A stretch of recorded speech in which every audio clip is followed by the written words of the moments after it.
Hi everyone, this is Aaron Thompson. I'm an assistant professor of natural resource planning and a land use specialist at UW-Stevens Point. This presentation is an abbreviated version of a training that my colleague Dan McFarland, our GIS research specialist here in the center, he and I put together for a Land Trust Alliance peer mentoring network. The emphasis of this presentation is really to focus on how GIS can help inform conservation planning decisions. And you'll find that before we get done, we'll talk about how these processes, all of this GIS analysis, needs to be embedded within a larger planning structure to help support land trust work or other conservation organizations that are trying to do this work with stakeholders in the landscape. Here's a quick introduction to the Center for Land Use Education. We're a group of extension professionals that are based off the UW-Stevens Point campus that work with communities to directly support their efforts to sustainably manage their land use, make sound decisions about future land use and natural resource protection. And in addition to that, we're developing a lot of program and educational outreach support for conservation planning efforts, land use planning, and natural resource policy in Wisconsin. As part of this, one of the areas that we've begun to develop kind of a specialty in is trying to help communities use GIS as a tool to support this decision-making process. How can we make better land use decisions by understanding the current conditions today and how our policies, and hopefully be able to model how our policies will affect land use in the future? One of the ways that the center supports conservation planning here in Wisconsin is that our faculty actually split their time between teaching in an undergraduate and graduate program focused on natural resource planning and working directly with communities through UW Extension. One of the real benefits of this is that we often have a number of interns that can go out with the methods that we teach them here on campus, and they can help support strategic conservation planning within land trusts or other conservation organizations. The center also provides a lot of direct training opportunities, and this can be for community citizens who are interested in becoming involved in their plan commission to understand the issues, the process, and really how to become involved in community planning efforts. But we also support a variety of other programs, everything from UW Extension Lakes Leadership Program to efforts to directly train conservation planning professionals on how to use more advanced planning techniques. We're also providing research and development for new techniques. What I've got here on this slide is a good example. This is where Dan McFarland, our GIS specialist, has been working on developing mobile data collection applications to help support lake planning efforts. In this particular example, he's talking about a lake shoreline inventory. Hopefully we'll get his slides tucked into this presentation a little bit later on. One of the other areas where we're doing a lot of research and development is in applied natural resource social science. We know that in order for planning efforts to be successful, they have to include local stakeholders. And so some of this work comes in the form of doing community surveys, landowner analysis, but going beyond that, how can we link this information into a spatial framework so that we can evaluate both social and ecological data? One of the other ways that CLUE helps local planners deal with larger natural resource planning issues is that we produce an annual series called Megatrends, and within this series we address large issues that are affecting land use here in Wisconsin. And as you see here on the left, here's an example where we're starting to layer some critical information in about water here in Wisconsin in order to help visualize some of the challenges that communities face. On the right hand side, we pick that up with some of the work that I've done trying to determine what is the rate of farmland loss at the county level here in Wisconsin. This information can be used to plug into farmland preservation plans, help inform where these efforts need to be taking place, where the threat is the strongest, and areas where communities may have to take a different approach. And lastly, we never pass up on a chance to get our undergraduates involved in this kind of work. And so the Center for Land Use Education with our Natural Resource Planning program are very active and involved with a number of different community partners across the state of Wisconsin, often helping to support strategic conservation planning, watershed planning efforts, community sustainability efforts, and a variety of other projects. This way we can get our students out into the field to work directly with stakeholders that are trying to develop strategic conservation plans. And before I dive into my part of the presentation, I just wanted to stop and give you a quick introduction to who I am. As an assistant professor and an extension specialist, I get this opportunity to work both directly with students who are learning how to do this, but also with communities and conservation partners that are actively working in the landscape. My background comes from both from landscape architecture and planning, but also I'm trained as a social scientist, and this dominates a lot of the work that I do for communities, trying to help them understand who are the willing partners in the landscape, how do we bring together collaborative initiatives in order to build community discussions to help solve natural resource problems. In addition to this, I also serve as the president for the North Central Conservancy Trust, our local land trust here in central Wisconsin. As I mentioned, being both a planner and a social scientist, I kind of end up exploring these problems that cross over into this world of social ecological analysis. How can we bring an understanding of the landscape and combine it with an understanding of the people who live there in order to solve natural resource problems? The Wordle on the right just gives you an understanding of kind of the diversity of these issues, but a lot of my work is really focused in on trying to understand the attitudes and behaviors of agricultural producers and how we can engage them in a conservation dialogue. And at the core of my work is an understanding that planning is both an active decision-making process by which we make firm commitments of resources to solve problems, but planning is also an active process. It's not something it's quick or easy. It's about building a community dialogue that can last over time. In the end, we're trying to build a coalition of partners that can respond to changing conditions in the landscape, and I think that that's a primary emphasis of what I do when I work with communities. But this presentation is really about the GIS side of what I do. And so I just wanted to start with kind of how I got brought into this. GIS is this amazing, complex software that can answer so many questions. But until you've actually defined what it is you need from it, it's very difficult to kind of jump in and get started and going on these. And so the question that dragged me into this is that as a master's student, I returned to Indiana, which is home for me, and had the opportunity to study farmland loss, looking at, where are we losing farmland to urban development? And one of the simple questions I couldn't answer, even after, spending several months kind of looking for this, is that where was the accurate number? How much farmland was being lost in the United States? And more specifically to my question, what was happening in my own backyard? And then I learned the complexity of GIS. It seemed like a very simple process. How do we take historic land cover data, in this example it was 1992, and overlay it with land cover data from 10 years later in 2002?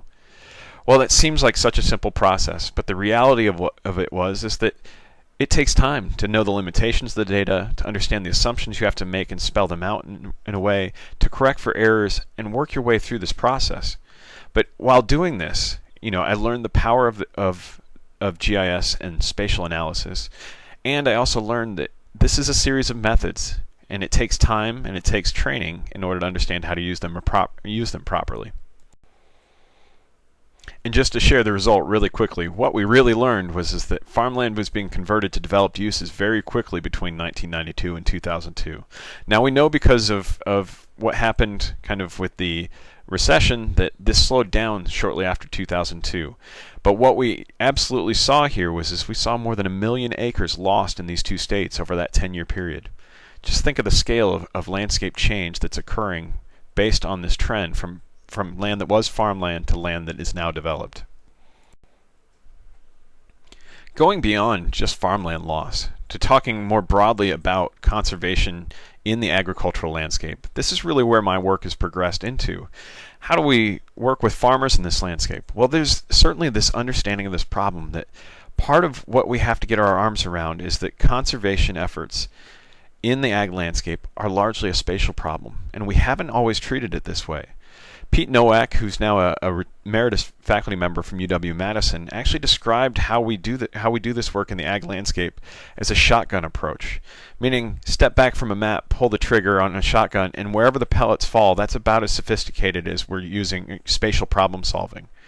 But we know that the biophysical conditions of the landscape, that there are some areas where putting a conservation practice in place is going to do more good than other areas, and we need to do a better job of progressing in that direction, and GIS can help us do that.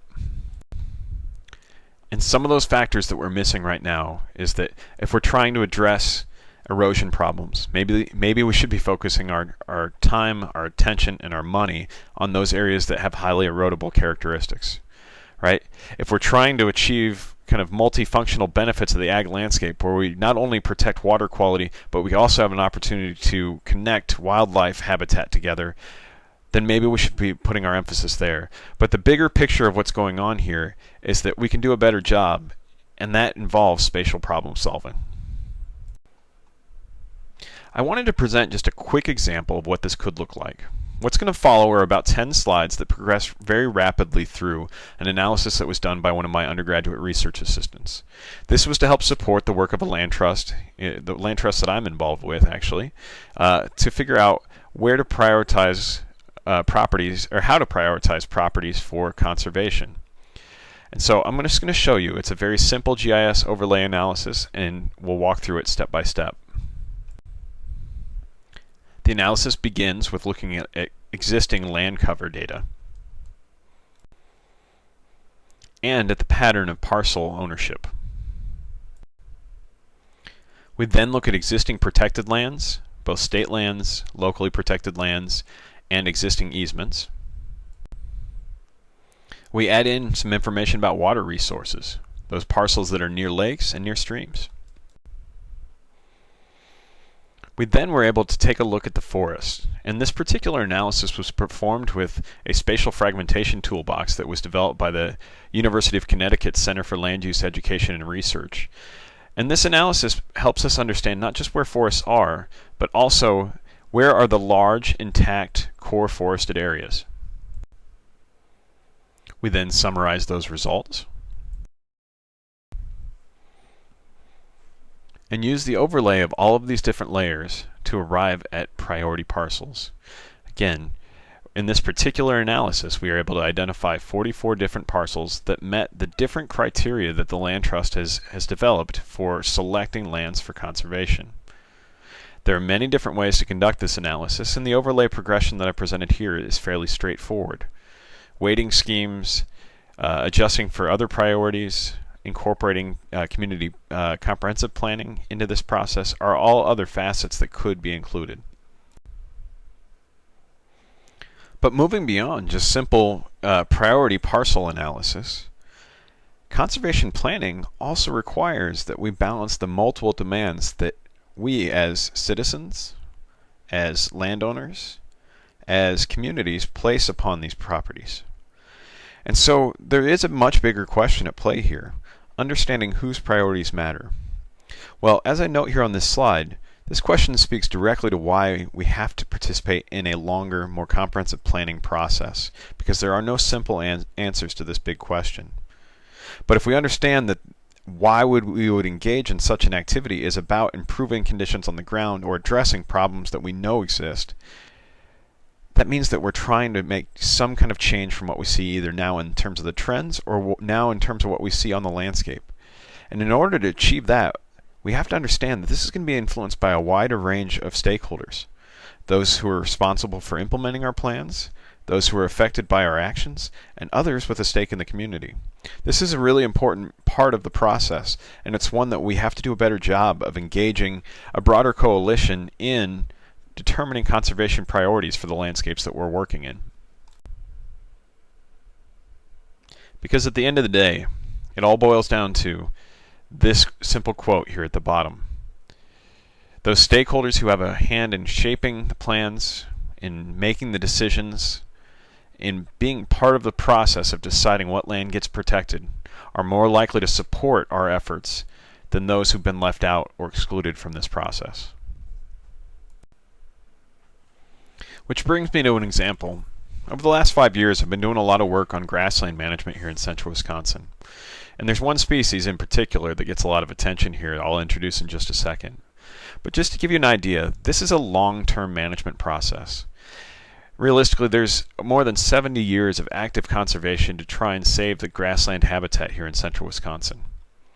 And so I'm going to talk to you a little bit about how both GIS, so spatial analysis techniques, but also broader planning initiatives are playing a role in how we move forward in this landscape. and enter the prairie chicken. The greater prairie chicken here in Wisconsin has served as a very charismatic umbrella species for grassland management in central Wisconsin. Once widely distributed throughout the state of Wisconsin, the only remaining population left is within the central Wisconsin grassland conservation area. However, as it shows here on the slides, things haven't been going well for the prairie chicken. And if you look back over the last 70 years, their numbers have pretty consistently gone down. This is a huge challenge for us because a lot of what we're seeing here is a change in the landscape, a change in the pattern. We can use GIS to help understand that change and help in order to inform future management actions. Working with one of my graduate students, Jacob Hernandez, he was able to take a look at land cover change, and specifically grassland change, over the last 20 years, so from 1992 to 2010. Again, this seems like a simple process of taking land cover from one period of time and overlaying it with land cover from a previous period of time. But there's a lot of working with the data, determining which data works best for your needs, ensuring that you're creating the best available estimate to support this work that comes into play here. And so he worked through this process, and I'll show you the results on the next slide. And what we found was that we're seeing a decline in grassland across this landscape. Across all of central Wisconsin, all of the counties that are included here on this map, there's almost a 20% loss in grassland. When we go inside of the dark green boundary that he's drawn here that represents the kind of S-shaped central Wisconsin grassland area, there's a 15% loss of grassland habitat, and the primary driver behind that has been conversion to row crop agriculture. We see in the larger landscape and in the management area as well that conversion back to forest, and so simple succession, is also playing a role in this change as well. But knowing where the grassland is being gained or lost is only part of this equation.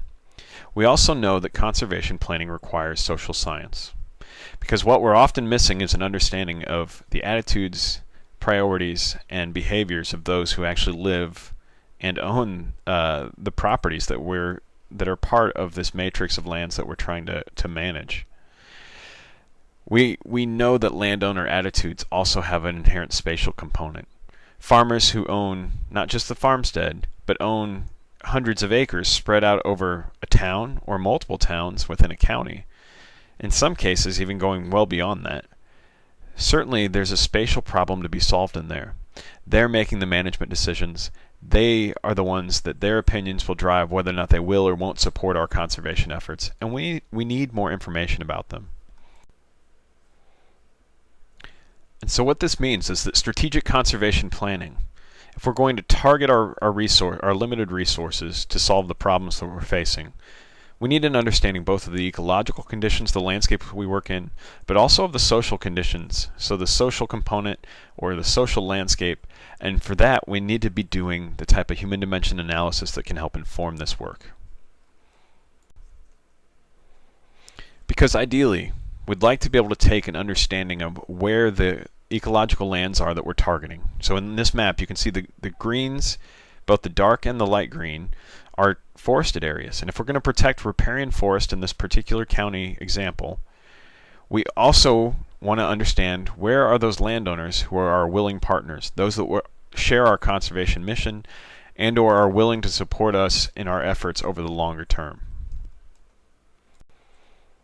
And if we can use methods that integrate social survey data with a GIS analysis, understanding where those landowners control property, hopefully we can get to a place like this map, where we can evaluate the land not just based on the ecological conditions, but also based on an understanding of where people own property that will support our efforts.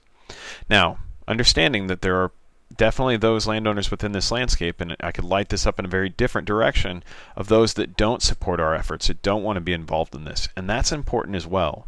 But in this particular example, you can see how we can zoom in with the biophysical information to the areas that we want to target, and then we can add in the social information to where those willing partners, where do they control property within our study area. And then just for a couple slides, indulge me if you will, I want to talk just a little bit more broadly about where else we need to be going with social science information.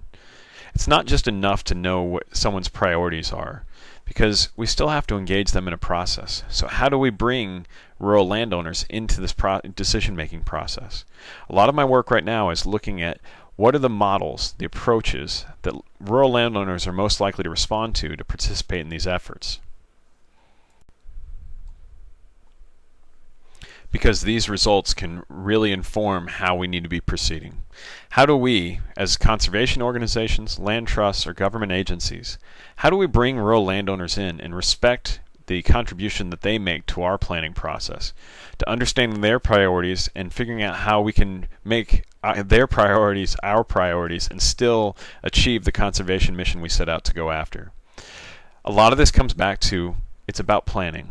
It's about having a community discussion about where we're going. It's about building relationships over time in order to build the capacity it's going to take to not only accomplish but also sustain conservation efforts well into the future. And then hopefully we can use this information. And in this particular case, I'm showing you some of the prairie chicken landscape again. We're starting to zero in on who are these landowners, how do they prefer to be involved, and we're trying to map that back. So the areas that are kind of bubbled out, the bevel, that pop out in red kind of within this, we've been looking at these landowners and their preferred ways of engaging in this process. And we're not done yet. There's a lot more information to come. But this is a first glimpse at how these individuals want to engage in this process. Who owns the land within these townships that also have our priority grasslands? These are important questions that we need to begin to answer. And it goes well beyond just how we want them to get involved, but we also need to understand what are the priorities they will and won't support over the long term. What are the messaging strategies we need to bring to bear to get them involved in conservation? So just as a quick glimpse here, these were the final questions I included in this survey that went out to landowners. This is what the results came back. We looked at two different priorities. How important is it to you to continue managing for the greater prairie chicken versus how important is it to continue managing for grassland habitat? And I just want to point this out briefly. The change in those words between a state threatened species as the focus of management and grasslands, we saw a significant change in how many people were willing to support those priorities. And I'd like to end here. I do a lot of work with rural landowners throughout the Midwest. And what we find over and over and over again is this desire or need to be included in whatever the decision-making process, the skepticism of decisions that are being made without their involvement, and the lasting implications of that. We need to do a much better job of recognizing the key role that these rural landowners play, both in terms of our process, but also in terms of achieving long-term conservation strategies. It's not always easy to include the social landscape into our decision-making process, but it is absolutely essential to understand how do we approach landowners, who will they trust for information, what are their priorities, and how do we best go about engaging them in this process. All of this work takes time and energy and an investment, but using a strategic conservation planning process that allows us first to zoom in on the ecological landscape and target the areas where we can do the most good. Hopefully that'll help us then zoom in and understand the social landscape at play behind that and determine where our efforts are most likely to have the biggest impact.